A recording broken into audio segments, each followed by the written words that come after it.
Selanjutnya top topik ketiga, pemirsa sudah lebih dari sepekan setelah Menteri SDM Bahlil Lahadalia menyatakan stok BBM swasta akan tersedia. Namun kenyataan di lapangan belum terbukti. Beberapa SPBU swasta masih terlihat sepi karena kekosongan stok BBM. Harus semua terbuka dan sudah setuju juga terjadi open book. Dan ini teman-teman dari swasta juga sudah setuju. Dan kalau ditanya mulai kapan ini berjalan, mulai hari ini sudah dibicarakan, nanti harus dilanjutkan dengan rapat teknis, stoknya, dan kemudian insya Allah paling lambat 7 hari barang sudah bisa masuk di Indonesia.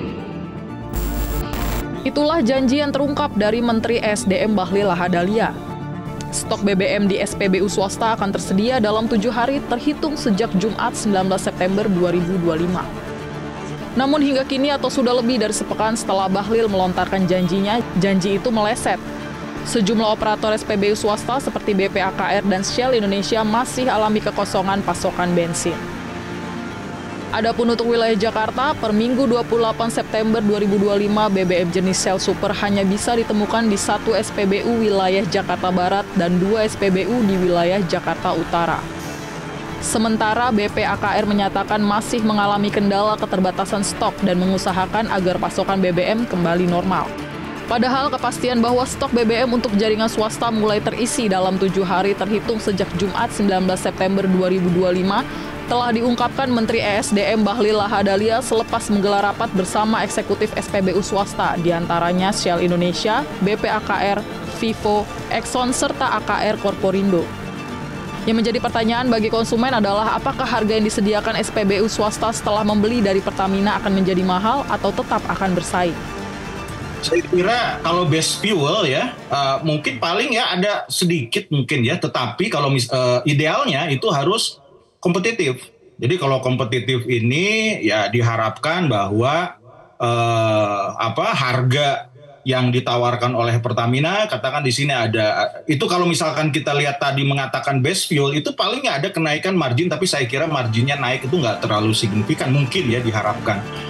Sementara itu, biaya tambahan dari Pertamina merupakan sebuah keniscayaan yang membuat SPBU swasta hingga kini masih berusaha bernegosiasi untuk kemudian memutuskan membeli dari Pertamina.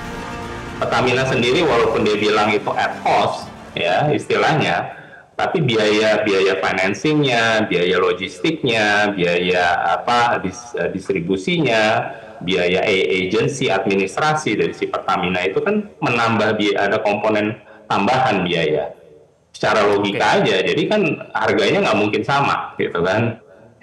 Nah ini yang bisa menjadi kalau perbedaannya cukup signifikan ya SPBU swasta ya maka mikir-mikir kan. Itu yang tadi yang saya dengar katanya Shell sedang lagi negosiasi sama negosiasi harga. Sebagai informasi, data Kementerian ESDM menyebut Pertamina Patraniaga masih memiliki sisa kuota impor sebesar 34% atau sekitar 7,52 juta kiloliter untuk tahun 2025. Volume itu dianggap cukup untuk memenuhi tambahan alokasi bagi SPBU swasta. Tim Liputan, Metro TV.